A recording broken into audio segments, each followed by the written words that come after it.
BNP নেতারা একযোগে দেশবাসীকে বার্তা দিচ্ছে তারা ভারত বিরোধী, তারা ভারতের আধিপত্যবাদ বিরোধী।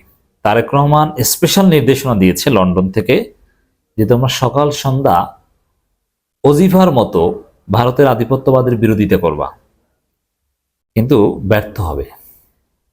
বিএনপি কেন? বিএনপি ভারতের বলয় ছিল, ভারতের দালালিতে লিপ্ত হয়েছিল, ভারতের সাথে নাকি সম্পর্কের বরফ গলেছে।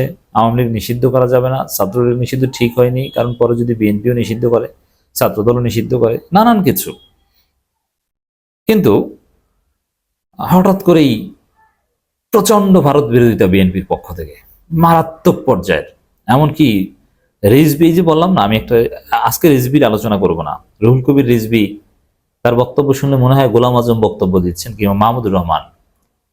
রিজভী অলওয়েজ ভারতের আধিপত্যবাদের বিরুদ্ধে সোচ্চার ছিলেন, কিন্তু এত কঠিন বক্তব্য দিতে আমরা আগে দেখিনি। এটা তারেক রহমানের স্পেশাল নির্দেশনার ফলে। এবং আরো মেজর হাফিজ থেকে শুরু করে জয়নুল আবেদিন ফারুক বা আরো অনেকে ঢালাও ভাবে সকাল সন্ধ্যা মাইক পেলে কঠিন বক্তব্য দেন ভারতের আধিপত্যবাদের বিরুদ্ধে। একযোগে তারা বোঝানোর চেষ্টা করছেন যে আমরা ভারত বিরোধী। কারণ কি? কারণ হচ্ছে ভারত বিরোধী শক্তি হিসেবে একসময় জামাত প্রচুর ভোট পেত, এখন শিক্ষার্থী জনতা ভারত বিরোধী শক্তি হিসেবে জনগণের কাছে একটা ব্যাপক গ্রহণযোগ্যতা পাচ্ছে, একটা জায়গা তৈরি হচ্ছে তাদের।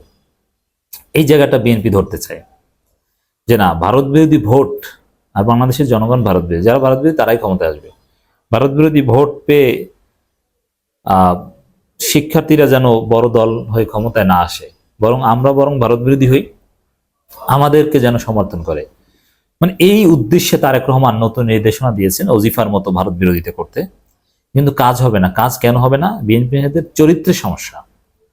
চারিত্রিকভাবে, আদর্শিকভাবে অনেকে ভারতপন্থী এবং ভারতের কাছে তারা ধরা, এদের নাটাই ভারতের হাতে, অতএব কাজ হবে না। হ্যাঁ, বিএনপি সফল হবে, তারেক রহমান নির্দেশনা সফল হবে কখন? যদি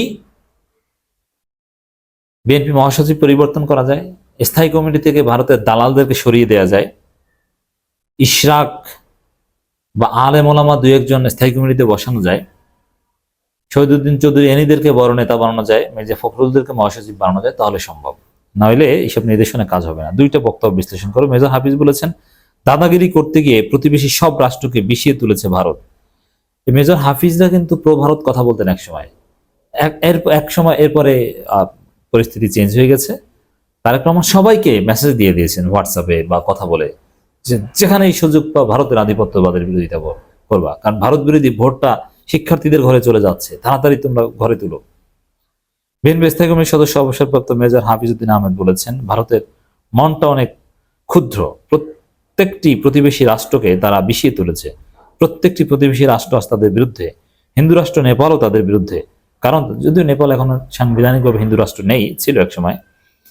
কারণ তারা দাদাগিরি করে প্রতিবেশী রাষ্ট্রকে দাবিয়ে রাখতে চায়, কিন্তু একবিংশ শতাব্দীর মানুষ তা মেনে নেবে না।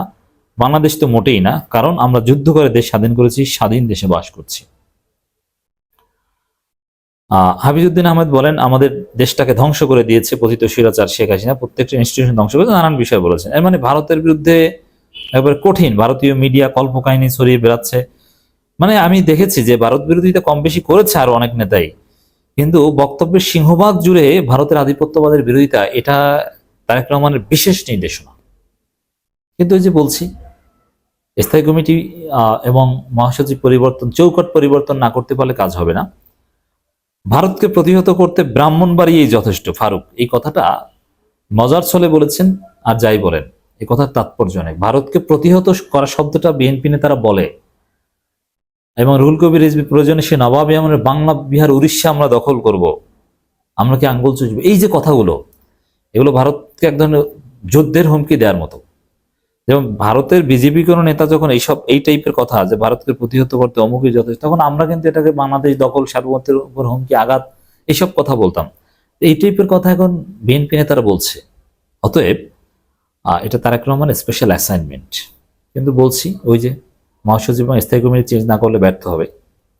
প্রতিবেশী দেশ ভারতের উদ্দেশ্যে বিএনপি চেয়ারপারসনের উপদেষ্টা সাবেক বিরোধী দলীয় চিফ হুইপ জয়নুল আবেদিন ফারুক বলেছেন, দয়া করে ভালো হয়ে যান, বাংলাদেশ নিয়ে মাথা ঘামাবেন না।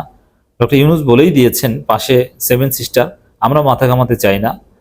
আমরা দেশ একটা স্বাধীন দেশ, আমরা স্বাধীনভাবে বাস করতে চাই, আমি স্বাধীনভাবে নির্বাচন করতে চাই, কারো হস্তক্ষেপ কামনা করি না। তিনি বলেন, আপনার কারণে বাংলাদেশ অর্থনৈতিকভাবে দুর্বল হতে পারে, কিন্তু একবার আসেন, আমাদের প্রতিহত করতে আগরতলার কাছে ব্রাহ্মণবাড়ির লোকই যথেষ্ট। কথাবার্তা একটু ভালো করে বলেন।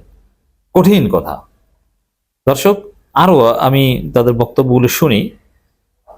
মাইক পেলেই সিংহভাগ বক্তব্য ভারতের আধিপত্যবাদের বিরুদ্ধে। এই জিনিসটা তাৎপর্যপূর্ণ। তারেক রহমানের স্পেশাল অ্যাসাইনমেন্ট, কিন্তু আবারও বলবো, কাজ হবে না। ভারত বিরোধী ভোট জামাত, শিবির এবং শিক্ষার্থী জনতার বাক্সেই থাকবে। তবে হ্যাঁ, বিএনপি ব্যাপক সংস্কার করলে, গণমুখী রাজনীতি করলে তারাও পেতে পারে।